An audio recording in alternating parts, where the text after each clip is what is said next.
Good morning, everyone. Sorry, I am running a few minutes late again today. Let me just lower my camera here a little bit. I feel like I don't know if that's any better. It might cut off the top of my head. And of course, my cat is here joining me, trying to eat my hands.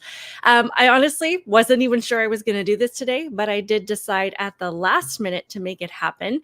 So I want to welcome you if you happen to tune in today. Let me just have a look. So happy Wednesday. Welcome to Unwired. I am your host, Outspoken Samantha, and I do appreciate you being here. Let me just share this little thing so I can, let people know that we're actually doing this today. And you guys can drop in the comments what you're doing. Are you watching from work? And if you are, does your boss know that you listen to live streams while you're working? I would love to know. So normally I would do this beforehand, but I did not plan ahead. And it looks like I'm live on Facebook. That never happens. Okay, so we're going to start over here. Happy Wednesday. Welcome to Unwired. I'm your host, Outspoken Samantha, and I do appreciate you being here. Make sure that you guys hit the subscribe button, hit the like button, and those are just the easiest ways and the greatest ways and the most appreciated ways of you being able to support my channel. And it is one of the very few things these days that doesn't cost any money. So we do have a few things to talk about today. We're going to go through some recent clips that have been put out by both campaigns. I think it's safe to say that this has been a very just bizarre presidential race. I don't think I'm the only one who feels that way. Also, there is a story of how several volleyball teams have decided to stand in solidarity with one another and boycott/forfeit some of the games that they have been playing. And the response from the university that they play for has been interesting and very eye-opening to watch. So I think it's important to discuss that whole situation, especially since the Democrats have made women's rights a central focus of their campaign. So they should love this story. And the last thing that I want to touch on today is this rise of bullying in schools and how us parents, I think it's something that all of us tend to question what's the best way to handle it. And we have an example from a dad who addressed this thing with his kid. And I want us to just kind of evaluate, is this the right thing to handle it? So all of that is going to start right now.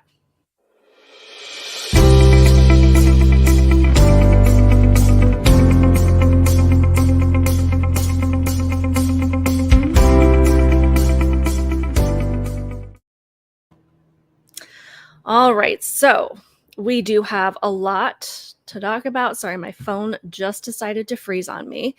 And I do like to just make sure all of my stuff is working, which is why I click on all of these things. So let's get into some of these things. Let me make sure I have my chat going here. Say good morning. Let me know where you are watching from. If you are watching from your office and hiding under your desk, or you have your earbuds in, please let me know, because that is something that I have been guilty of in pretty much every job I have ever had. I can't help it. I need to be listening to people. A couple of things, if you are new to my channel, just a couple of housekeeping items. I have more content coming out. I have started using a friend of mine who has done some editing for me in the past. So I'm going to start using them again to kind of help alleviate some of the stress that I feel in trying to get out content quickly. But if you see differences in some of the ways that the format is, I just want to address that some of the videos I edit myself, so it doesn't look as fancy. I'm not great at editing. And then some of the videos have more of those fancy, features of the video sliding up and down and whatnot. So that is my friend Marco, who has been doing that editing for me. So I'm going to try and be more consistent.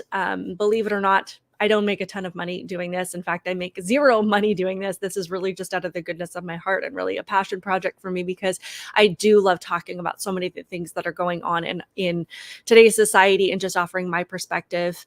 But again, it really is just this is not a money-making venture. This is not, something that is helping me support my family. So the only reason I say that is because that is why not all of my videos are edited the same way, because I can't afford to have the same person doing it all the time. But I am trying to use him more to kind of take the stress off of my shoulders.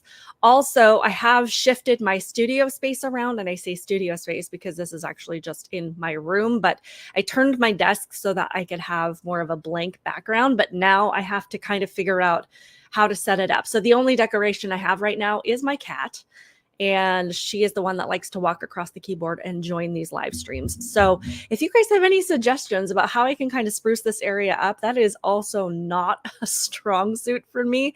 Let me know what ideas. I don't really want to put a plant back here because I'm not great at keeping plants alive.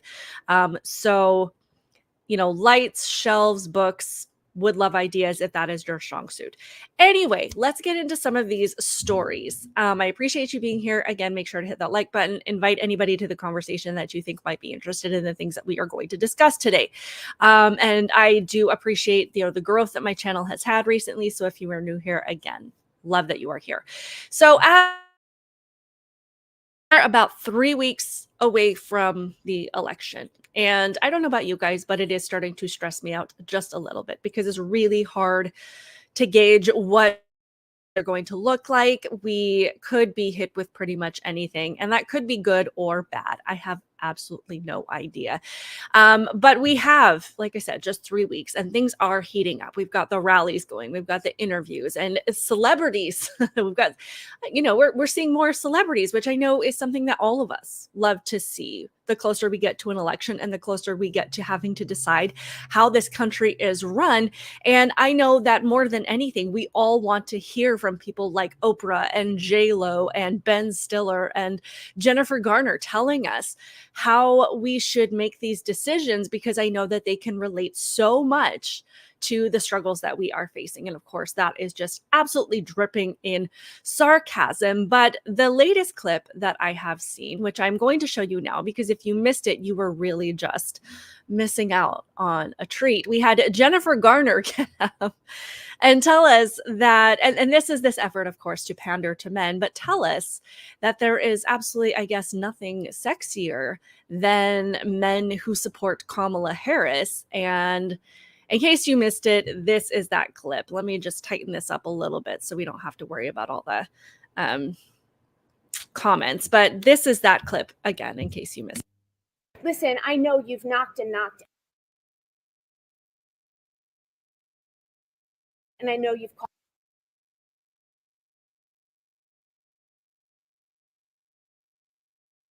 called and called. I know you've given and given, and you're worn out.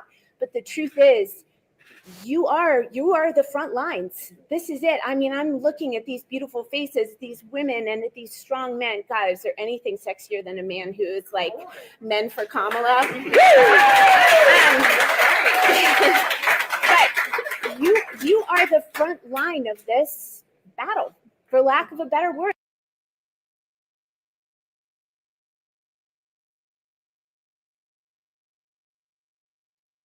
Listen, I know you've knocked and knocked, and I know you've called and called. I know you've given and given, and you're worn out. But the truth is, you are the front lines. This is it. I mean, I'm looking at these beautiful faces, these women, and these strong men. God, is there anything sexier than a man who is like men for Kamala?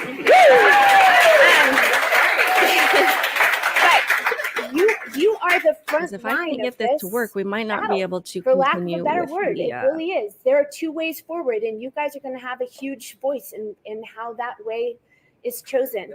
Listen, I know you've knocked and knocked, and I know you've called. Good morning, and Woody Johnson. You are the person in my chat that has at least made a comment. Can you let me know if you can hear this person? I mean, I'm looking at these beautiful faces. Okay. So I'm going to play that again. Please let me know if you can hear her, because that's really frustrating. Listen, I know you've knocked and knocked, and I know you've called and called. I know you've given and given, and you're worn out. But the truth is, you are the front lines. This is it. I mean, I'm looking at these beautiful faces, these women, and these strong men. God, is there anything sexier than a man who is like men for Kamala?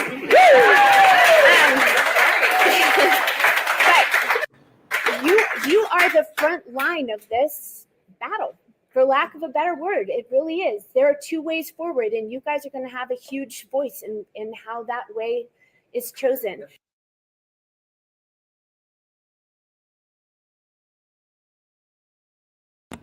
All right. Sorry about that little tech issue. I had to make sure that I didn't realize that I wasn't able to hear her because I tested my mic beforehand and then suddenly it just wasn't working. So, but for any of you who have ever done a live stream before, you know that it's not a live stream unless you have something going wrong, at least initially. So I appreciate your patience with me. But this has been kind of this effort from the Harris campaign to reshape masculinity and to essentially try and manipulate men into voting for Kamala Harris, whether it be to tell them that they need to step back and play this and basically switch roles with women. Like women have basically constantly played this supporting role, and now it's men's turn to step back and play the supporting role.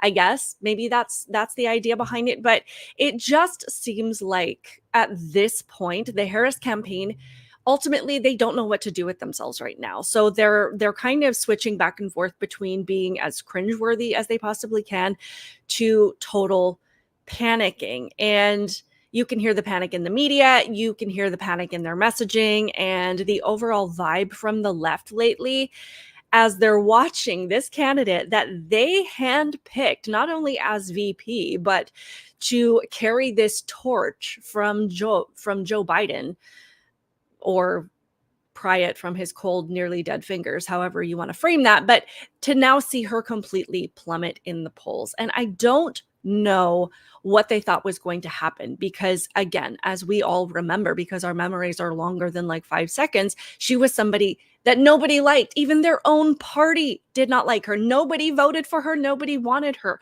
So for us to continue to remind people that that she's not only unpopular to us, that she was even unpopular to them is absolutely astounding. So they're not quite sure if they should now switch to trying to actually relate to us peasants or resort to just bullying and try to scare us.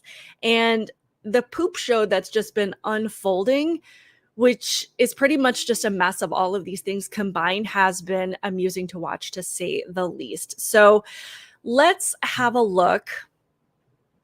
As Woody Johnson just says, in response to Jennifer Garner, Jennifer was trying to siphon our votes, and perhaps that was the goal.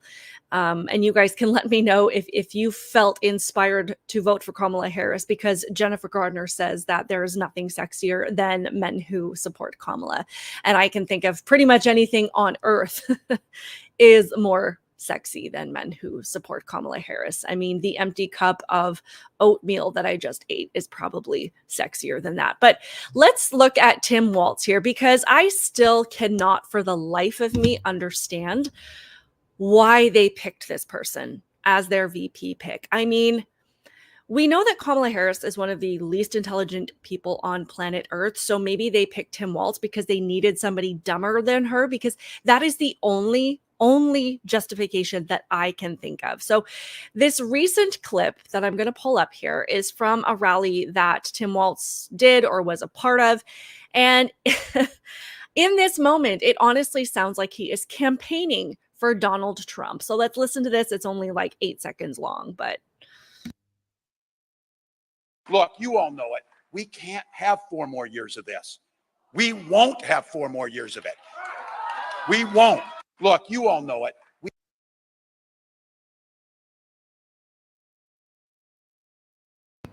I mean, we agree, Tim. We can't have 4 more years of this. We don't want 4 more years of this. But again, did he forget who he was, whose ticket he's on? Because it's wild to me that the Harris campaign seems to be trying to run a 2020 campaign as if Kamala Harris has not been in the White House for the last 4 years. So every negative thing that they are running against is against the things that have been caused by her own administration. Like, you know that, and I know that. So why is this lost on so many people? But I think Kamala Harris also knows this as well. And I think she knows that this somewhat important fact is starting to actually click with people. And I was hoping that, and I think she was hoping that this wouldn't this wouldn't be something that people would focus on this close to the election, that she could get people to kind of forget about the fact that she is in the White House right now until after November 5th. But,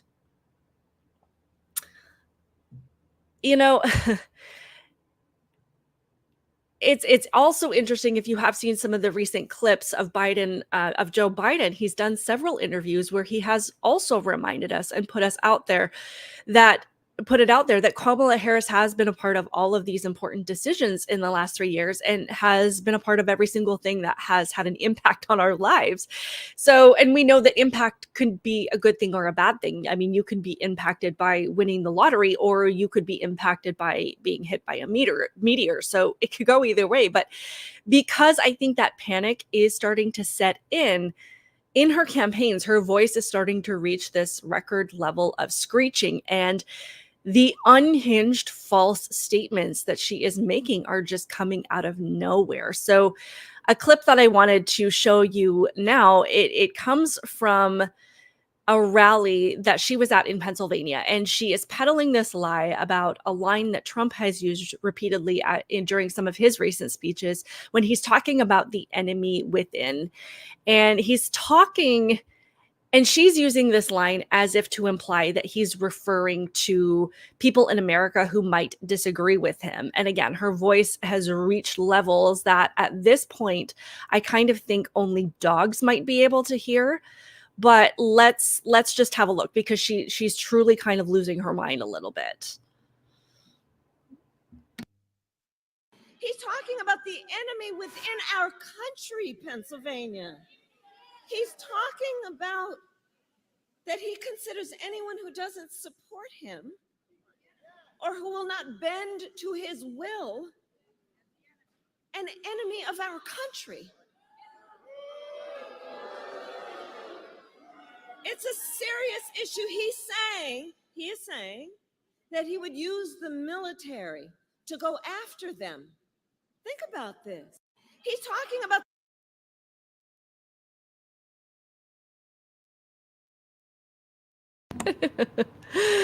As Michelle says, the Harris campaign is in desperation mode, and I'm so glad I'm not the only one that is seeing it, because to me that is the only explanation for some of the things that we are seeing now. But I just want to touch on this line that she has been focused on about this enemy within that came out of Trump. It's come out of Trump a few times, I believe, in some of his speeches at some of the rallies that he has given. But specifically over the weekend, apparently there was, he was at a rally and he was using this line. But what he was talking about was people like Adam Schiff and people in Congress who are deeply corrupt and dishonest and are basically abusing their power to push their own agenda.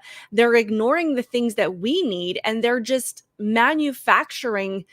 They've used their power to basically manufacture things against Trump and against people who support Trump. So again, as we know, everything that comes out of the left, everything they accuse the right of doing, everything that they say that the right stands for, are things that the left does and are the things that the left stands for, and usually are the things that the left, if they have not done already, that they intend to do. So when Kamala Harris talks about using the military against people that disagree with the government, to me, that is a huge red flag, because as I said, everything that they have done, or that everything that they accuse the right of doing, they have done themselves. Everything that they say the right will do are usually things that they end up doing. So that is very concerning to me. But this is just that clip of Trump using this line and the context of what he was referring to.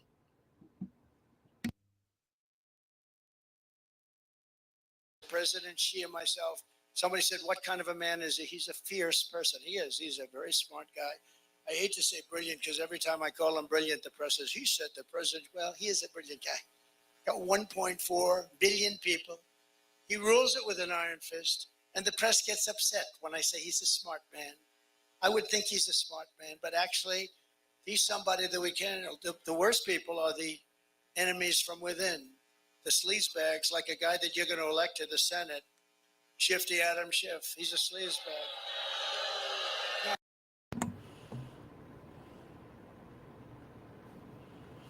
So that is the context for, at least one of the times that Trump has used that line, but every single time that is what he is referring to. He is referring to the people in Congress that we have seen abuse their power, go off the rails, use their influence to just peddle things that are so destructive and so false and so wrong.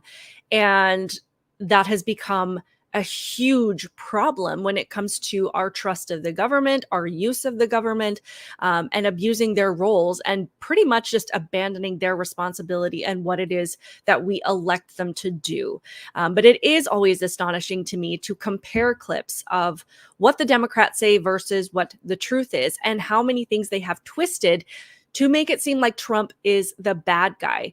And I have heard so many liberals repeating the nonsense that Trump has caused more division in this country than any other president, and he's the one who has torn our country apart. But when you see how everything he says is cherry picked and completely turned upside down, it's clear to see that he's not the one that has divided this country. It's the left, it's the media, and it's the Democrats. And we have so many examples of this happening, but we unfortunately have too many people that aren't going to look for that context, that don't want to hear the full clip, and they go by the things that they are fed. So of course, if you're going to listen to Kamala Harris, you're going to think that he was referring to people that disagree with him, even though he has never indicated at all that he plans to impose any kind of action against people that disagree with him. It's actually the left that has repeatedly done that. So again, it's just this campaign of projection. But with all of that, another tactic, and this is, again, just astonishing to me, that the left seems to be trying to make work for them is to question Trump's fitness, his health, and his mental health, which is, as we know, it is absolutely rich coming from these guys.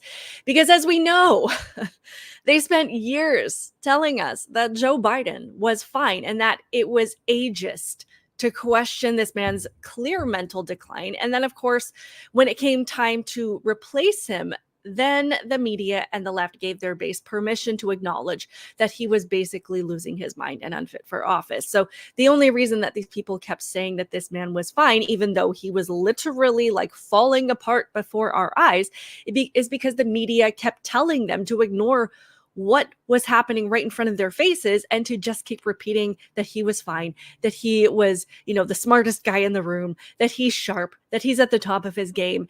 And then, it was just a couple of weeks before Kamala took over for Biden that even KJP was saying he was totally fine and that this was just fear mongering and lies from the right. And then in a matter of like 24 to 48 hours, things completely switched and they're like, oh yeah, by the way, Biden is not mentally fit for office. So it's just absolutely astonishing. But it just, to me, shows how dishonest and corrupt they are. And unfortunately, they have enough of a mindless base that is going to listen to them. And it's why they keep saying crap like this, is because there are people dumb enough to fall for it. And as long as they have people that are dumb enough to fall for it, they're going to keep doing things like this. So the main question about Trump's mental acuity came after a town hall that Trump and Governor Kristi Noem were holding. And during the event, apparently, there were 2 medical emergencies in the crowd, which ended up taking a lot of time by the first responders to address. So instead of continuing to answer questions, Trump cut the questioning part of it short and instead just asked that they play music. And this was to just kind of make sure that the first responders were okay and that the people who had just fainted in the audience, because apparently it was really hot in there, to make sure that they were okay. And it really just turned into this very real and human moment of just hanging out with President Trump and people just enjoying the atmosphere of the crowd. So I want to show you just a little bit of what was kind of going on there. And they were listening to apparently what was the DJT playlist from Spotify. So it's interesting to see what his taste in music was. But this is just kind of what was going on there.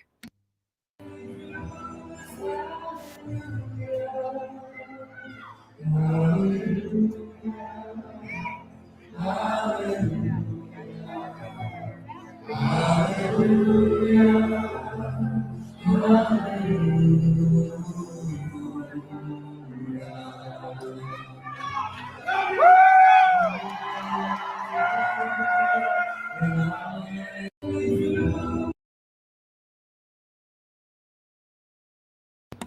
love that song. I love that song. So Donald Trump and I have a favorite song in common. It's one of my favorite songs to karaoke to sing. So I find myself just like doing the dishes and busting out into that song. That was what was going on. And he's just standing there. They decide to play music. Nobody really seemed to care that things had been stopped, that, the original plan was kind of abandoned, and that he was just like, hey, let's just listen to music. But if you listen to NBC's coverage of this event, they have a completely, let me just make sure I have the right clip here. Yep, they have a completely different take on this. And they decided to make this whole thing about questioning Trump. And if you listen to their version of events, you would never know that he had actually put his campaign on hold to make sure that people were okay, and that he put the needs of others above his own, which is what happened there. But if you listen to NBC kind of break this down, you would completely get a different vibe. So let's just hear a little bit of their coverage of it, because it's just ridiculous. Vice President Harris is raising concerns about her opponent's fitness for office, and Trump is launching personal attacks on her intelligence and cognitive ability. NBC's senior Washington correspondent Hallie Jackson with a closer look at that aspect of the race. Hallie, good morning. Hey, Savannah, good morning to you. It is all front and center this morning, given that Trump rally overnight, with Vice President Harris in response to it tweeting simply, "Is he okay?" Part of a bigger spotlight she's putting on the former president's health. Mr. Trump's team saying overall that he is, in their words, sharper and more focused than ever before. Let's go nice and loud. Former President Trump's extended soundtrack session overnight, cast by his campaign as indulging a crowd who wanted to hear more songs from the famous DJT Spotify playlist. But to the Harris campaign, Mr. Trump appeared lost, confused, and frozen. Part of their strategy to put a renewed focus on Mr. Trump's health, with the vice president all but daring her rival to release his medical records.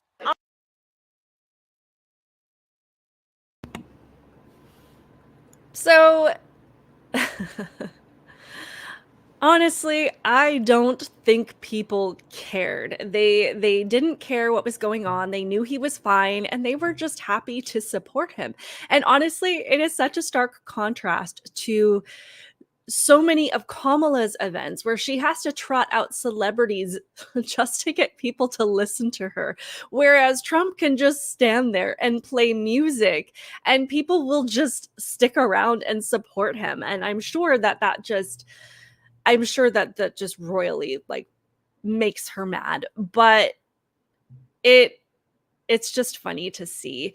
But as the new attacks on Trump's health have become this focus, at least the Kamala Harris campaign is trying to make it the new focus, even though most of us know that is completely ridiculous. Trump decided to respond in the best way that he knows how, which is to bring to light all of the health issues that apparently we should be concerned about when it comes to Kamala Harris. So he raised some concerns about I'm sorry, I don't know why I find this so funny, but he raised some current concerns about Kamala's dangerous medical report, and it has everything to do with apparently some severe allergies that she is dealing with. So it says Donald Trump has claimed Kamala Harris's bill of health shows she is not fit to be president. Harris's doctor released her latest physical report in an open letter on Saturday, saying the vice president was in excellent health. I'm sorry, I can't stop laughing. But Trump took a different view, claiming the fact she suffers from bad... I'm sorry. I will get it together. I don't know why I find this just hilarious. But Trump took a different view, claiming the fact she suffers from bad seasonal allergies would affect her ability to function properly. I've seen Kamala's report and it's not good, he said on Truth Social. There are deeply serious conditions that clearly impact her functioning. You guys, I'm literally trying not to cry. I find this so incredibly hilarious. Allergies can make it hard to think by causing brain fog, mental fatigue, and difficulty concentrating, but more than 80 million Americans live with them every year and are able to go about their days. When the body encounters an allergen, it releases histamines and other inflammatory molecules to fight the threat. This response can affect the brain, causing mild cognitive difficulties, according to Harvard University. Trump also took aim at the part of the report that showed Harris suffers from hives, known medically as urticaria. They cause temporary raised skin rashes, similar in appearance to a large bug bite, and can be triggered by allergies, stress, or anxiety. Now, I don't know why I find this absolutely hilarious, because if you were to read that take on it, you would think that Trump is trying to make a legitimate claim that he thinks Kamala Harris's allergies and hives and skin rashes make her unfit to be president, though I think that we can all agree that allergies are not the problem. You guys, I've got to get it together.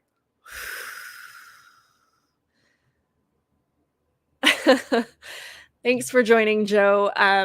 Yeah, so in reading the article, like I said, it can make it seem like Trump is really trying to make the case that Kamala's allergies and her skin rashes are really what's going to make us question whether or not she's fit to be president. But I think we all know that allergies has absolutely nothing to do with whether or not we think Kamala is fit to run the country. However, it's his post on Truth Social that I think makes it really clear that he's really just trying to make a mockery of the whole situation about this obsession, this sudden obsession with health, because it really has never been anything that they cared about until now. Especially, again, after these people were likely using like drug cocktails and a defibrillator on Biden for the last several years just to keep him upright on stage. But if you guys missed this, this post by Trump, it really, to me, just highlights what it is that I think he was trying to do. It says, and I'm going to try and get through this without cracking up because the whole thing is just so funny to me. It says, as to her completely desperate request for my medical statements, she is dying to see my cholesterol, which is 180. I have already provided them many, many times, including quite recently that they were flawless. However, I have just seen Kamala's report, and it is not good. According to her doctor's report, she suffers from urticaria, defined as a rash of round red welts on the skin that itch intensely, sometimes with dangerous swelling. She also has allergic rhinitis and allergic conjunctivitis, a very messy and dangerous situation.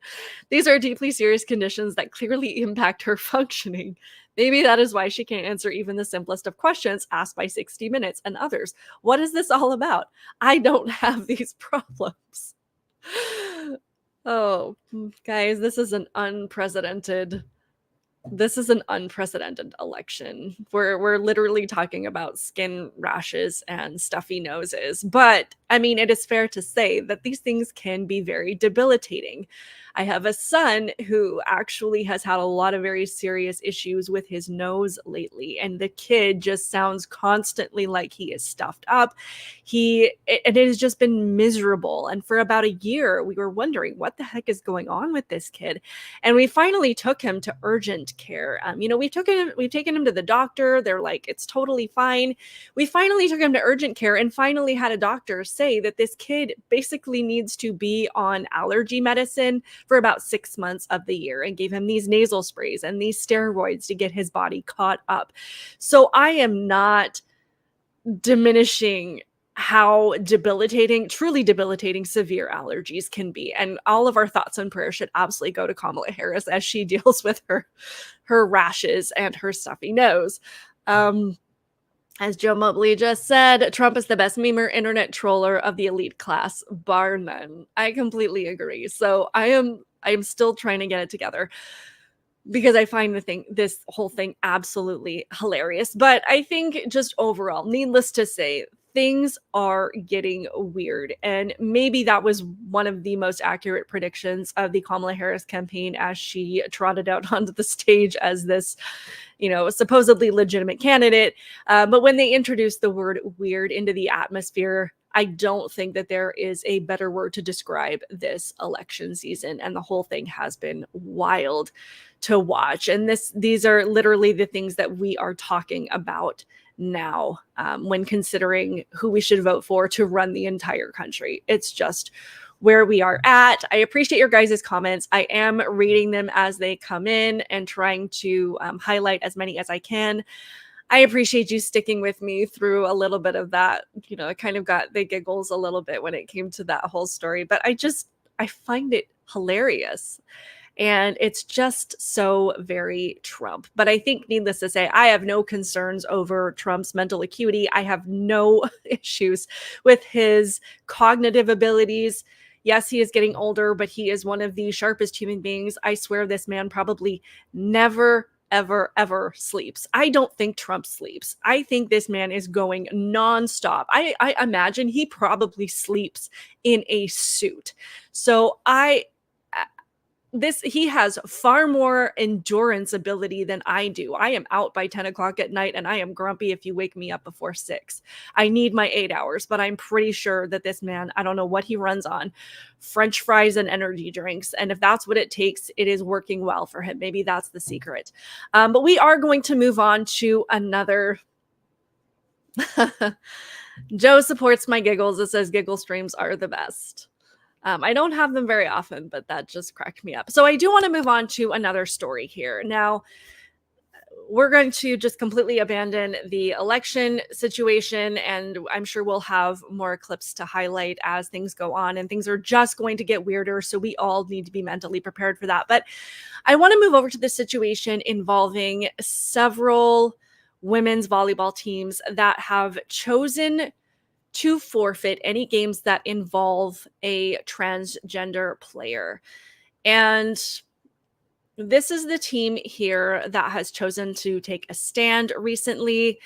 But I think what this comes down to is that many of the women and girls in this country are now realizing they're on their own when it comes to their own rights. Unless they're a liberal woman, then they think it's their job to bully men and women into voting solely based on the ability to kill the unborn. But that's a whole other issue. But these women and girls are realizing that if they want to preserve their opportunities, their sports, their spaces, their privacy, their medal, their scholarships, they're going to have to fight for them. It's just the way it is. And thanks to the progressive liberals, we've gone back 50 years and we are now living in a pre-Title IX era. And if women truly want to have the same rights as men, these women, especially these young ladies, are really going to have to make sacrifices to get those things back. So there have been several women's volleyball teams lately that have chosen to take a stand and forfeit specific games after finding out that there is a male player competing against them. And the teams have been in Boise State, Wyoming, Utah State, and Southern Utah universities. And all of them have said they will not play against San Jose State, the San Jose State team, due to them having a trans player named Blair Fleming on their team, who is a biological male. And so one of the stories of forfeiture recently came out of the University of Nevada, where after the players took a vote amongst themselves to decide not to play against this team, the San Jose, I'm so sorry, I'm kind of losing where I'm at in my story here. The players took a vote to say that we are not going to play against this person. The match was set to happen on October 26th. And this was, let's read the statement that the girls put out, which I think aligns with, this idea. If we are really about preserving women's rights, safety, fairness, and all of the things that the left claims to stand for. So this is the statement that the girls put out after they decided to stand in solidarity with these other teams that had done the same thing. It says, "We, the University of Nevada Reno women's volleyball team, forfeit against San Jose State University and stand united in solidarity with the volleyball teams of Southern Utah University, Boise State University, the University of Wyoming, and Utah State University. We demand that our right to safety and fair competition on the court be held. We refuse to participate in any match that advances injustice against female athletes." And I think those are very reasonable statements to make. And there's nothing discriminatory in these statements. They're not targeting anybody. They're not calling anybody out. They're not trying to make anybody feel bad. They're like, this is the idea that we cannot allow this to continue to happen. And we're not going to participate in this continued injustice and lack of fairness in women's sports. But after that, the university apparently didn't get the memo, and they made a public statement saying that this team would be completing all of their games, including the October 26th match that they had just said that they would not be participating in. And it seems like they were ignoring what the girls had just said about their concerns for safety and standing for justice and fairness in girls' sports. But when the university realized that these girls were not backing down, they issued their own statement against the girls. Let me find that here. And it really is despicable to see this. So this is the statement that the university made after they realized the girls were like, no, you don't speak for us. We're not doing this. So this is the statement. It says, on October 13th, 2024, the majority of members of the University of Nevada Reno women's volleyball team sent a statement to the university advising the institution that they were forfeiting its scheduled match with San Jose State University on October 26, 2024. The players' decision and statement were made independently and without consultation with the university or the athletic department. The players' decision also does not represent the position of the university. The university and its athletic programs are governed by the Nevada Constitution and Nevada law, which strictly protect equality of rights under law, and that equality of rights shall not be denied or abridged by this state or any of its subdivisions on account of race, color, creed, sex, sexual orientation, gender identity or expression, age, disability, ancestry, or national origin.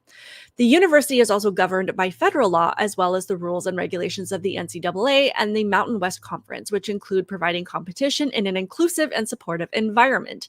The university intends to move forward with the match as scheduled, and the players may choose not to participate in the match on the day of the contest. No players will be subject to any team disciplinary action for the decision not to participate in the match.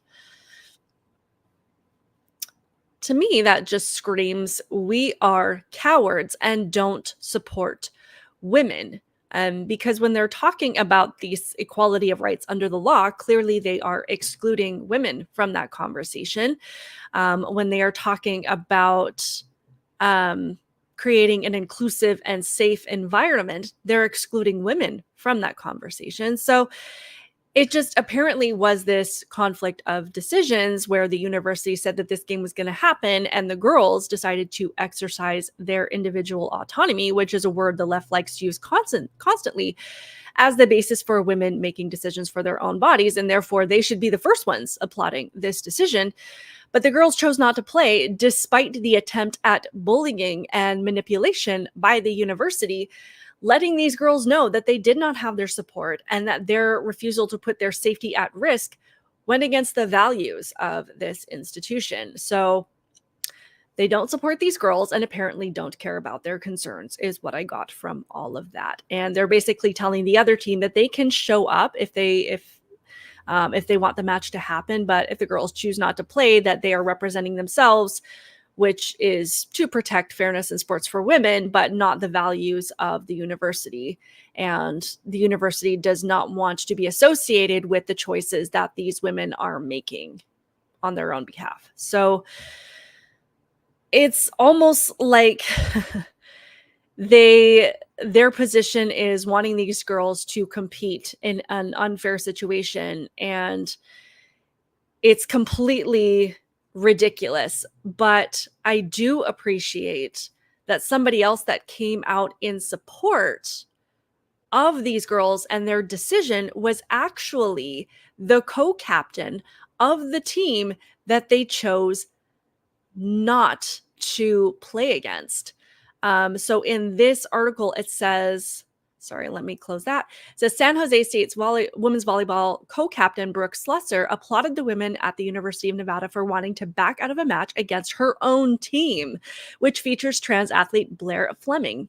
UNR's women's volleyball team released a statement on Monday announcing their intentions to forfeit an upcoming match on October 26, citing concerns over safety and discrimination against biological women by featuring the male-born Fleming, who holds physical advantages over female competitors.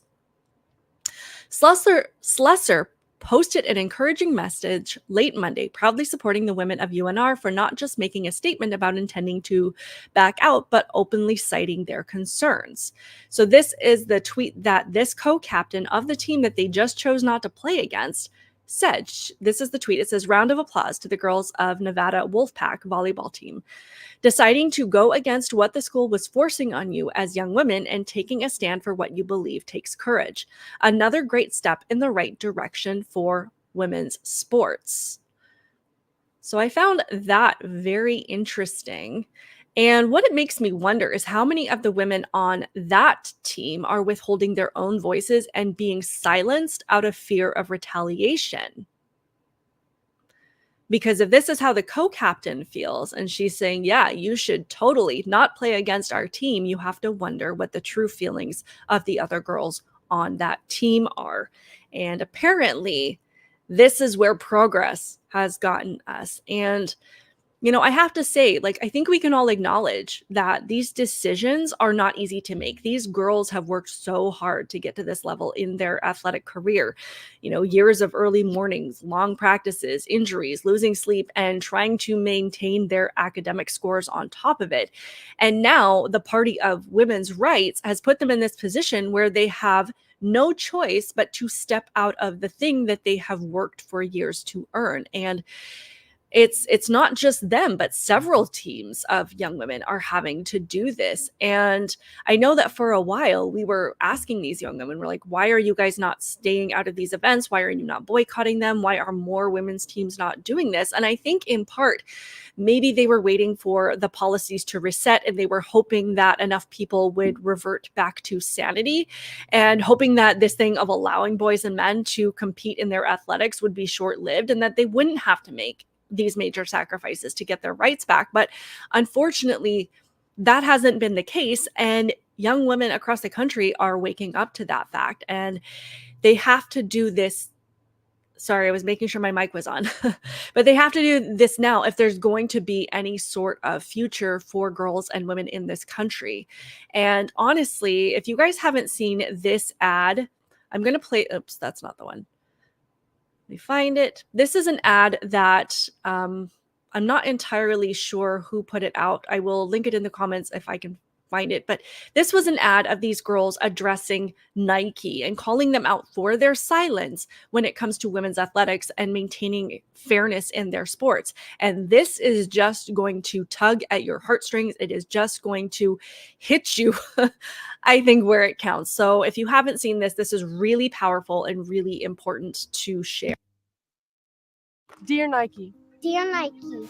Dear Nike. Why won't you stand up for me? Why won't you stand up for me? Why won't you? Why do you claim to support women and girls? Yet when we need you most, you remain silent. Today, males are claiming our identity, our sports, our spaces. Men and boys are stealing opportunities, medals, trophies, and our future. It is not fair or just. In fact, it's often dangerous. Yet you refuse to use your platform to stand up. You say you're for social justice and progress. So why do you allow men's rights to come before ours? See, with a big platform comes an even bigger responsibility. You have a chance to do the right thing, not just do the easy thing. So we're asking you, Nike. So we're asking you, Nike. So we're asking you, Nike. As the biggest voice in all of sports. Will you stand up for me? Will you stand up for me? Will you stand up for me? Will you stand up for me? Will you? Will you? Will you just do it?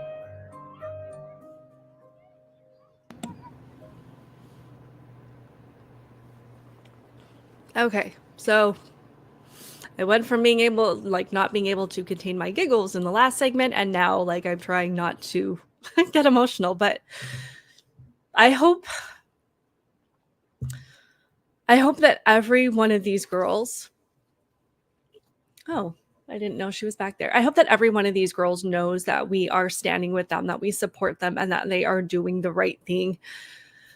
I have a daughter, and I can tell you about 1,000 things I have concerns about for her growing up in a country that the left is laying out for her. And as a mom of a little girl, I cannot express enough gratitude to these young women for taking the stand that they are taking and trying to preserve their rights and opportunities for her privacy and her safety. So it just... I know a lot of times I spend a lot of time mocking the left and mocking these ideas and making them, pointing out the insanity of all of the things that we have come to accept as normal in this country. But when it comes right down to it, so many things are affecting so many of us on a very real level. And, it just makes the future look a little bleak sometimes. I am so grateful for my faith in God and for, that foundation that I have, where I'm able to just maintain my sanity and instill that in my kids so that they can face whatever struggles they have coming down the pipeline for them, because I know things are they're going to be rough going forward. But it really does hit me. It hits my heart when I see things like this happening to young women and young girls, and it is so unfair. And it should not be happening in the year 2024. But I am so truly appreciative of these girls and the sacrifices that they are making. And I just hope that they know that there are so many of us looking to them and watching them and understanding the depth of, the choices that they are making, and knowing that it's not easy, but so truly grateful that they are doing it. So that would be my message to them.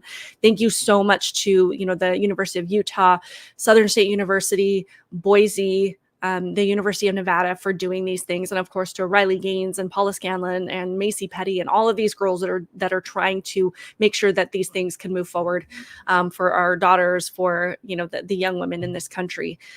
And I really appreciate your guys' comments. And Joe says, these girls have bigger balls than 90% of the men out there. I would definitely have to agree with that. So just to end on maybe a somewhat lighter, I don't know if this is like a lighter topic, but I do want to touch on this with you guys just for the last few minutes. So I saw this video, somebody shared it on Twitter, and I want to get your guys' opinion. So it's a dad who has to address a particular situation, something that was going on with his son at school. And I think that this is something that most of us have had to deal with as a parent, or at least have a conversation with your kids about, or perhaps it was a conversation that your parents had with you. And I think it particularly applies if you have boys, but with girls, true, and girls as well. And it's trying to figure out how to deal with what seems to be an increasing level of kids who are aggressive towards others, who don't seem to have boundaries, who don't seem to have parents that instill discipline in them. And I can see the number of teachers that are just like, how do we deal with these kids when there are clearly parents at home that don't want to raise their kids properly?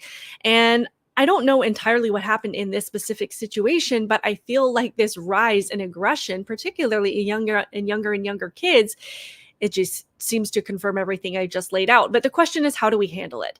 And I know that there are specific conversations I have had with my own kids on how to deal with bullying and dealing with kids, particularly if they get physical with them. But I don't know how I feel about how this dad in particular handled this situation. So it's about 3 minutes long. I don't know if I'll need to play the whole thing to get the gist of the story, but you guys can listen and let me know what your thoughts are as he's talking, whether you agree with him, whether you disagree, maybe some of the things that you have said to your own kids, because again, this is something we're all trying to navigate. So let me pull up this clip. Let's see. Let me see if I can... There we go. My 5-year-old is suspended from school for fighting. And evidently, I didn't react to the situation the way that the school administration thought I was going to. I get a phone call, I'm at work. The principal says, hey, your son got in a fight at school today. All right, is he okay? He's fine. We're going to need you to come in and talk about it. You want me to come in before school tomorrow or after school today, or how you want to handle this? He said, well, no, you got to come right now because your son's not going to be able to stay in school today. I said, well, you just told me he was fine. Oh, no. He is fine, sir, but he's going to have to be removed from school today. So not fully understanding what the problem is, I leave work and I go to the school to have our little sit-down powwow. And you got the principal, you got the assistant principal, you got a counselor, you got a school nurse, and you got my son, and you got this other kid. Okay? And I look at my son, I say, you all right, son? He said, yes, sir. I said, all right. The principal, kind of steps in between and starts talking. I said, no, sir, hold on. I said, son, what happened here today? And my son proceeds to tell me the story. He said, this kid right here was picking on me at recess. And he wouldn't stop. And I said, son, did you ask him to stop picking on you? He said, yes, sir. I said, how many times did you ask him to stop picking on you? He said, one time, sir. I said, did he hear you ask? He said, yes, sir, he did. I turned to the principal and I says, hey, so what's the problem here? The principal goes on to tell me, look, we cannot promote this kind of behavior in the schools. And I said, I agree completely. Bullies should be reprimanded for their actions. I have absolutely no discord with that. I agree 100%. Kind of puzzled, the principal looks at me, he says, no, well, yeah, you can't have bullying, but we can't have fighting in school. The kid was bullying my son. My son asked the child to stop. The child did not, and he felt the repercussions of his actions. I don't see the problem here. He said, we have a zero tolerance for fighting. I said, this wasn't a fight. Clearly, my son beat the crap out of this kid, this bully. He said, your son's going to be suspended for 3 days. I said, is that so? He said, yes, sir. We can't have fighting in the school, no matter what. He should have told a teacher. Well, what was the kid doing to bully him? He said, well, we don't exactly know. And I said, so how do you know that he was able to tell a teacher? What if the kid was in his way? What if the kid was pushing him? What if the kid had hands on my son? I said, if you don't know the situation, how are you going to reprimand my son when you don't know what happened? Zero tolerance policy, sir. He's got a 3-day suspension. I said, that's fine. Not a problem at all. I turned to my son. I looked at the kid that he beat up. And the kid that he beat up, I said, son, I'll tell you one thing. You're going to think twice before you bully my son again. I turned to my son. I gave him knuckles right there in the principal's office in front of everybody. I said, son, I'm proud of you. I said, you aren't suspended from school for 3 days. I said, you got a 3-day vacation. It's hunting season. Let's get out of here.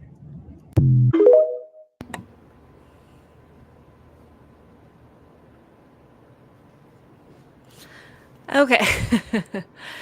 The person who posted that video said, this is a good father. This is great parenting. But I don't know if I agree with that. I don't know if I agree with his approach. As Kevin, and I'm sorry, Kevin, I don't know how to say your last name. It says father is out of control. And that's kind of how I view this.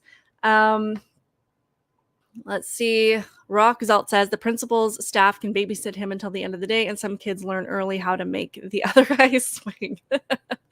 That's funny. First of all, can I just say, can we normalize not recording yourself while you're driving? That puts my anxiety through the roof. People should not be doing that. And I don't care if you can see everything going on around you. It is so distracting, and it makes my blood boil to see people doing that. That is so dangerous. Second of all, first, these kids are 5 years old, okay? And the father goes in there and accuses the teachers of not knowing what is going on and saying, how do you know that he didn't have a reason to beat up this kid? How do you know he didn't have hands on my son? How do you know he wasn't a threat? Did this father take a minute to find out if that was the situation? Because I think there's a big difference between, this kid calling him names or, just saying mean things to him versus making him feel physically unsafe. And I think that is a conversation that I have with my kids. If someone is saying something mean to you, clearly you want them to stop. If you feel like it is escalating and they're just harassing you, yes, go to a teacher, try to get somebody else involved and get this, whoever it is to leave you alone. But there's a difference between that and actually feeling physically threatened.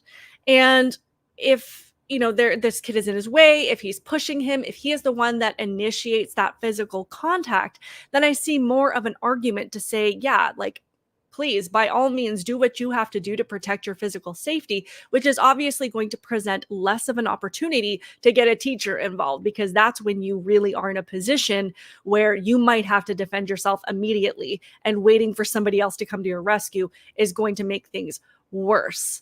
Let's see. Joe says, agreed. The dad was in defend my kids action mode. That was the wrong move.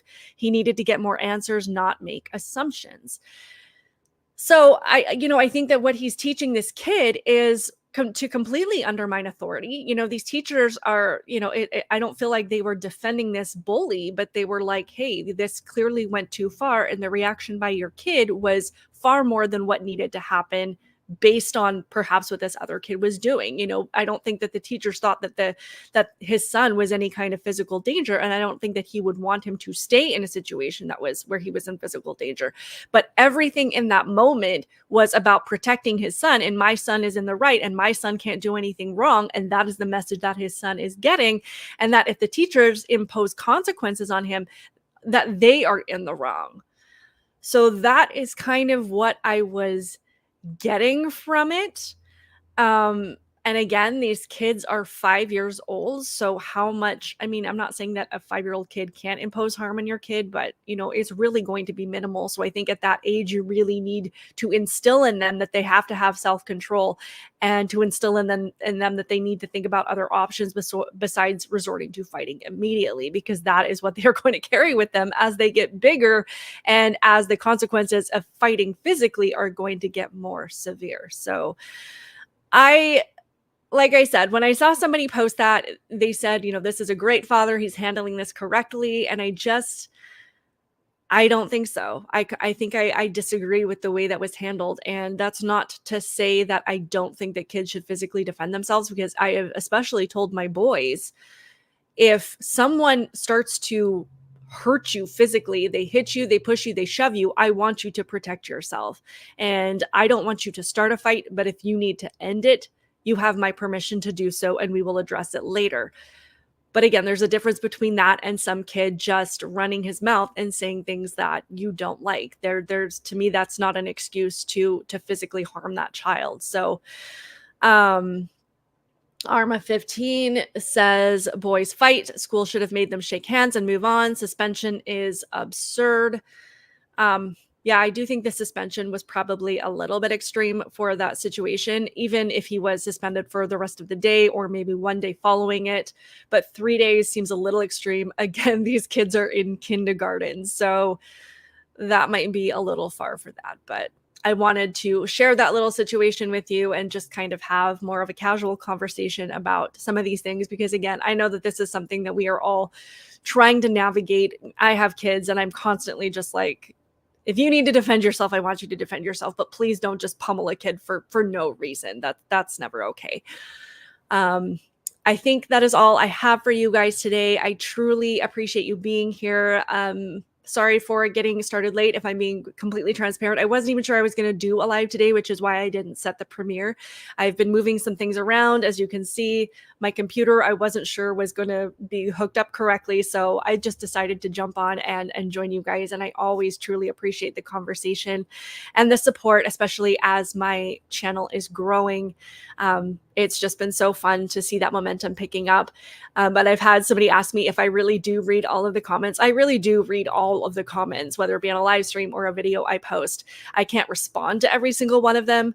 There's a lot of them that I ignore because they're silly, but I do read everything that you guys say, and it does mean so much to me to have you here. So I hope everybody has a wonderful day.